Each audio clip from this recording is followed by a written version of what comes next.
Greetings students. In the previous module we discussed about the construction and the basic principle of electric motor.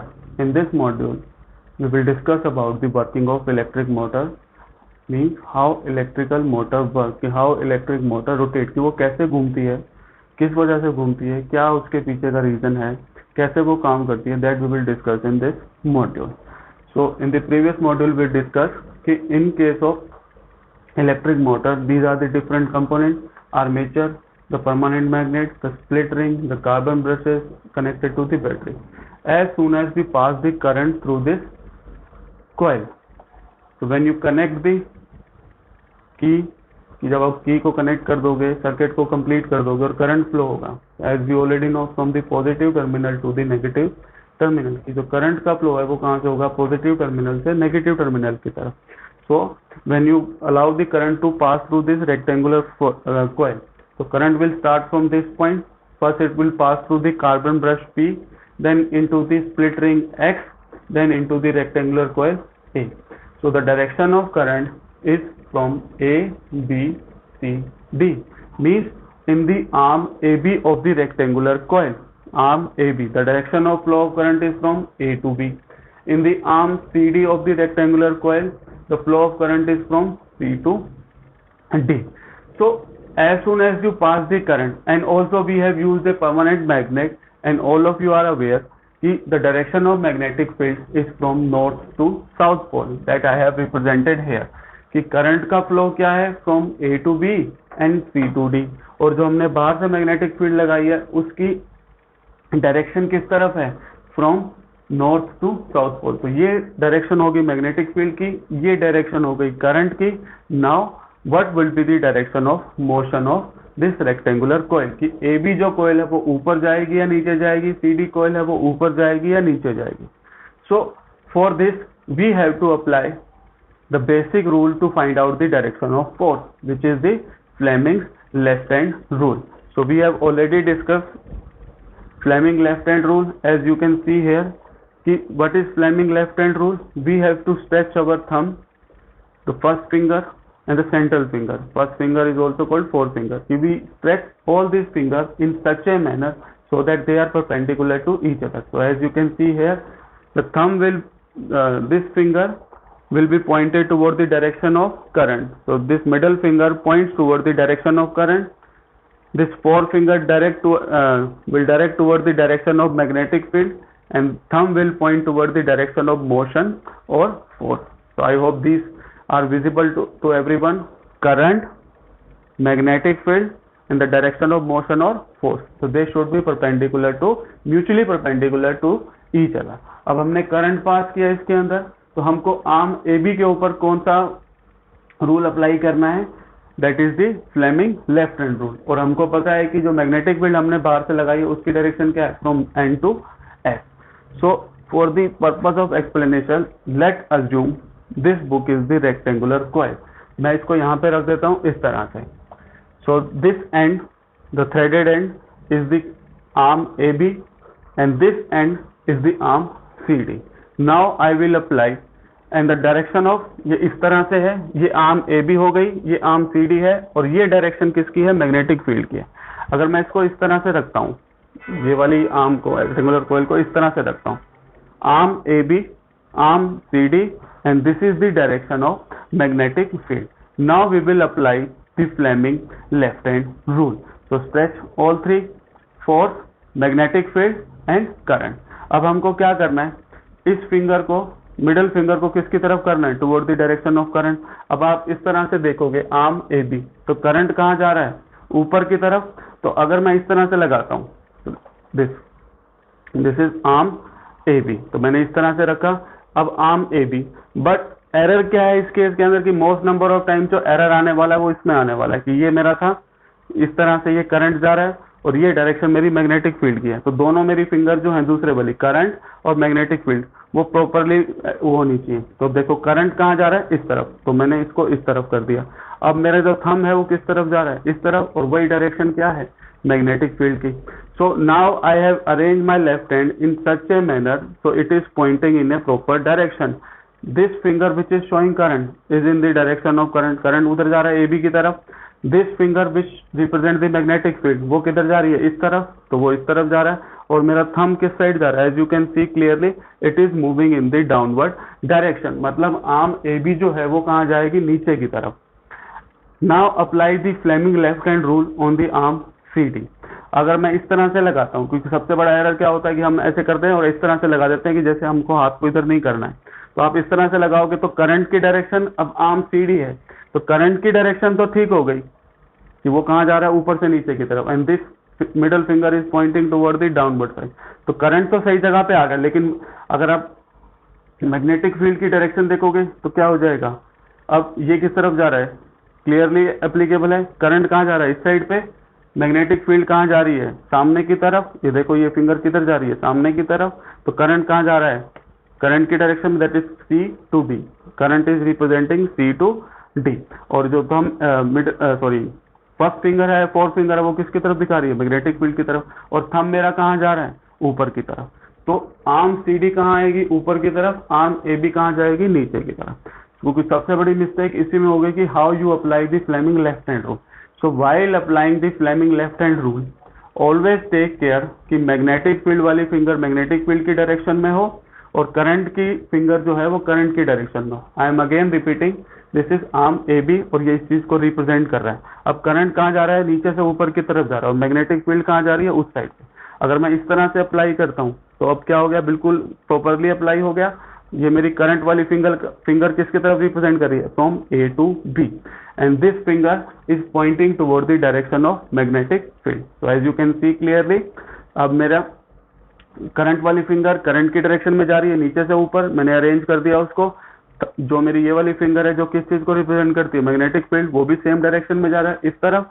और मेरा thumb किसकी तरफ जा रहा है, नीचे की तरफ, मीन फोर्स कहाँ लगेगा, नीचे की तरफ, मीन्स मोशन किसकी तरफ होगा, नीचे की तरफ। तो arm A B will move downward and the arm C D will move upward. ये इस तरह से होगा कि एक इस तरह से, तो ये आर्म ए बी है और ये आर्म क्या है, सी डी, तो ये इस तरह से जाएगा नीचे की तरफ। अगर मैं आपको सीधा दिखाऊं, ए बी सी डी, तो आर्म ए बी कहाँ जा रही है, नीचे की तरफ, और सी डी आर्म कहाँ आ रही है, ऊपर की तरफ। So this is the first point of working of electric motor, कि जब हम Fleming left hand rule apply करेंगे तो आपको क्लियर हो जाएगा कि आर्म ए बी जो है, अगर डायरेक्शन जो है करंट की इस तरफ से, A B C D, A B और सी डी, तो आर्म ए बी जो आ रही है वो नीचे की तरफ जा रही है, और सी डी क्या आ रही है, ऊपर की तरफ।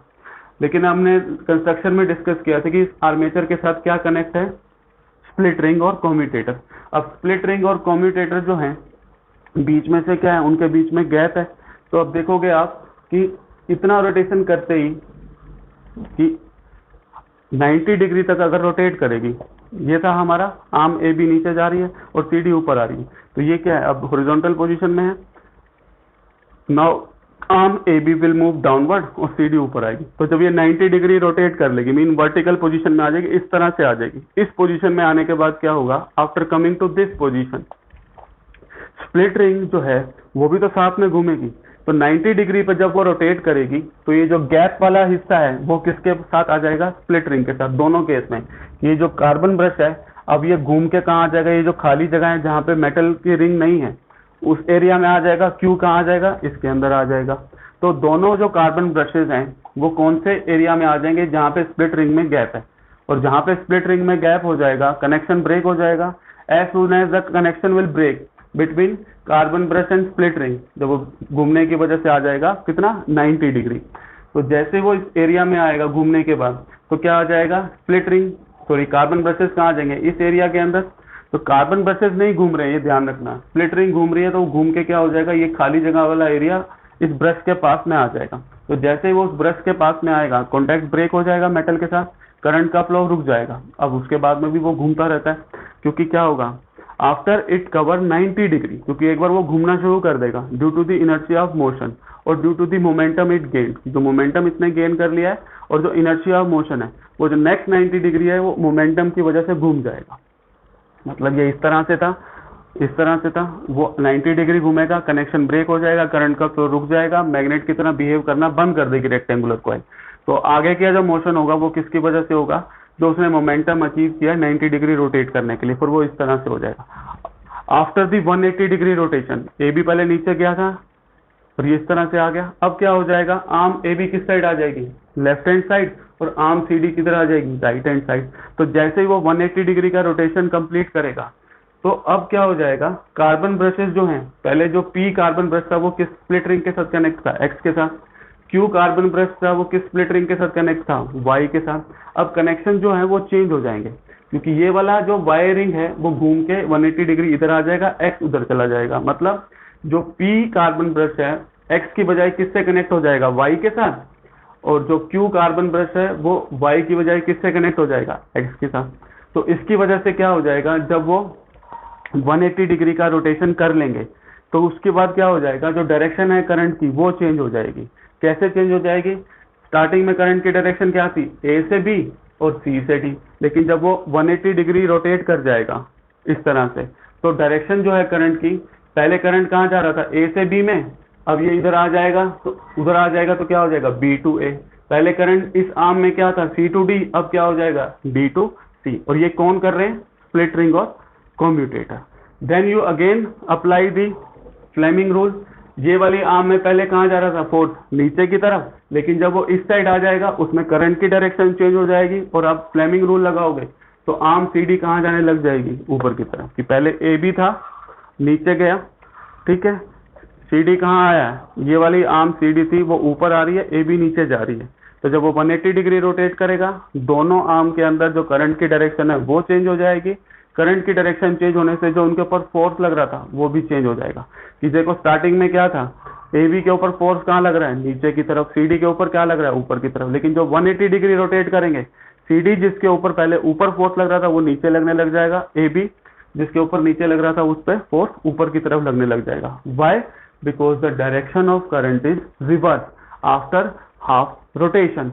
और फोर्स की वजह से वो क्या करती रहेगी, ए बी नीचे गई, 180 डिग्री हुआ, तो ये कंटिन्यूसली इस तरह से घूमती रहेगी, और वो कंटिन्यूसली घूमते घूमते क्या हो जाएगा, वो कौन सा मोशन हो जाएगा, anti clockwise. So I hope this working is clear to everyone. If you still have any doubt, you can write in the comment section, or you can again watch this working mechanism. So this is the working of electric motor. तो वो continuously घूमती रहेगी। But जो सबसे बड़ा error होता है, जब आपको समझ कम आएगा, वो क्या होगा, आपने फ्लेमिंग लेफ्ट हैंड रूल सही से लगाया है कि नहीं। तो be careful about the Fleming left hand rule. Thumb point toward the force और मोशन, तो first finger point toward the first, thumb point toward the force, first finger point toward the magnetic field, and this finger point toward the current. तो current और magnetic field आपको पता होगा क्योंकि हमने खुद अरेंज किया है इसकी कंस्ट्रक्शन में। तो दोनों फिंगर को आपको प्रॉपर्ली अरेंज करना है इन the direction of magnetic field, in the direction of current. You will automatically get the direction of motion, कि ऊपर जाएगा या नीचे जाएगा। किसी बुक में वो ऊपर जा रहा होगा या नीचे जा रहा होगा, तो ध्यान रख लेना कि वो मैग्नेट किस तरह से अरेंज की हुई है और करंट का फ्लो किस तरह से। So force, magnetic field and current. So this is the working of electric motor. So how to write in the notebook? Diagram you have already prepared during the construction. So electric motor working.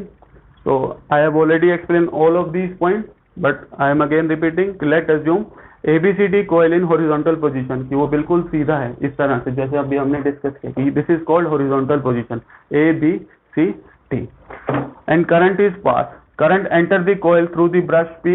Current कहाँ से enter करेगा, brush P से, उसके बाद split ring x में, और फिर कहाँ चला जाएगा, कोयल के अंदर। और करंट की डायरेक्शन इस आर्म में क्या होगी, A B. So the direction of current is from A to B and C to D. और डायरेक्शन ऑफ मैग्नेटिक फील्ड क्या है, north to south pole. Then apply the Fleming left hand rule. After applying the Fleming left hand rule, the arm AB will move in the downward direction as it is represented here. You can also write F, or if you want to write more in the diagram, you can write downward, upward. So arm AB will move downward and arm CD will move upward. Next is when the coil reaches the vertical position, कि वो जब वो rotate करेगी, और इस तरह से पढ़ा था हमने कि वो इस तरह से था। वर्टिकल पोजीशन का मतलब क्या है, ये भी नीचे जा रहा है, सीडी ऊपर, तो 90 डिग्री कवर कर लेगा वो, it is 90 degree. Brushes P and Q touches the gap between the rings and the current supply will cut off and the coil continue to move due to the momentum. After half rotation, कि आगे का 90 degree तो वो automatically move कर लेगा, और half rotation के बाद क्या हो जाएगा, CD comes to the left hand side, CD पहले राइट में था अब लेफ्ट में आ जाएगा, AB की तरफ चला जाएगा राइट हैंड साइड में। The contact of split ring X and Y change with the brushes, जो स्प्लिट रिंग X और Y का कॉन्टैक्ट है वो चेंज हो जाएगा ब्रशेस के साथ। पहले वो किसके साथ जुड़ा हुआ है, P X के साथ, अब P किसके साथ हो जाएगा, Y के साथ। पहले Q किसके साथ था, Y के साथ, अब Q किसके साथ हो जाएगा, X के साथ। And due to this there will be reverse in the direction of current in the arm AB and CD। So now current direction changes, अब नया करंट की डायरेक्शन क्या है, D से C और B से A उल्टा हो गया है। अब फोर्स की डायरेक्शन है वो भी रिवर्स हो जाएगी, पहले AB कहाँ जा रहा था, नीचे, अब कहाँ आएगा, ऊपर, upward. Previously CD was going upward, now it will be downward. So the current flowing in the arm BC and AD, और इसके बाद क्या हो जाएगा, कंटिन्यूसली वही वाला सेम मैकेनिज्म रिपीट होता रहेगा, और वो जो है कंटिन्यूसली एंटी क्लॉकवाइज डायरेक्शन में क्या है वो घूमती रहेगी। So the up to 6 point you can write under the working. The 7th and 8th point कि अब आर्म BC भी घूम रही है, आर्म AD भी घूम रही है, लेकिन उसके ऊपर कोई फोर्स नहीं लग रहा है। This question can also come in the form of MCQ और 1 मार्क, कि आर्म BC और AD जो है उनके ऊपर कोई फोर्स क्यों नहीं लग रहा, because they are in the direction of magnetic field. तो during the force on a current carrying conductor in a magnetic field भी डिस्कस कि जो कंडक्टर है वो क्या होना चाहिए, जो बाहर से मैग्नेटिक फील्ड लगाई उसके परपेंडिकुलर होना चाहिए, लेकिन यही मैग्नेटिक फील्ड की डायरेक्शन है और यही इनके अंदर करंट फ्लो की डायरेक्शन है। तो इस वजह से वो उनके ऊपर कोई फोर्स नहीं लगता था। Current flowing in the arm BC and AD is parallel to the direction of magnetic field, that is why no current acts on them. So one more question that comes from the electric motor is कि इस diagram में तो हमने पढ़ा है कि they are the permanent magnet, north and south U shape हम use कर लेते हैं इस तरह से, but in case of commercial motor we don't use the permanent magnet. Why? The shelf life of permanent magnet is too less, की जो life होती है परमानेंट मैग्नेट की वो बहुत कम होती है, बहुत जल्दी खराब हो जाती है। So in place of permanent magnet we use the powerful electromagnet. तो करंट तो हम यूज कर ही रहे होते हैं, तो अंदर हमारा जो है वो क्या है, कोयल यूज किया, वो भी क्या है एक तरह से इलेक्ट्रोमैग्नेट, लेकिन अंदर वाला जो इलेक्ट्रोमैग्नेट है वो आसानी से मूव कर सकता है, और जो बाहर हम मैग्नेट यूज करते हैं वो क्या होते हैं, स्टेशनरी। तो in place of permanent magnet we use the powerful electromagnet, क्योंकि करंट तो हमको यूज करना ही है, तो क्यों ना हम बाहर वाली मैग्नेट भी कौन सी यूज कर लें, इलेक्ट्रोमैग्नेट की। करंट पास करेंगे, मैग्नेट की तरह बिहेव करेंगे, as soon as you stop the flow of current they will stop behaving like the magnet. So this question have been in number of board exam in commercial electric motor what we use electromagnet in place of permanent magnet. So I hope this working is clear to everyone. If you still have any doubt related to the working of electric motor, construction or basic principle, you can ask in the comment section. Now you can take the screenshot and can write in the spare notebook. So thank you students.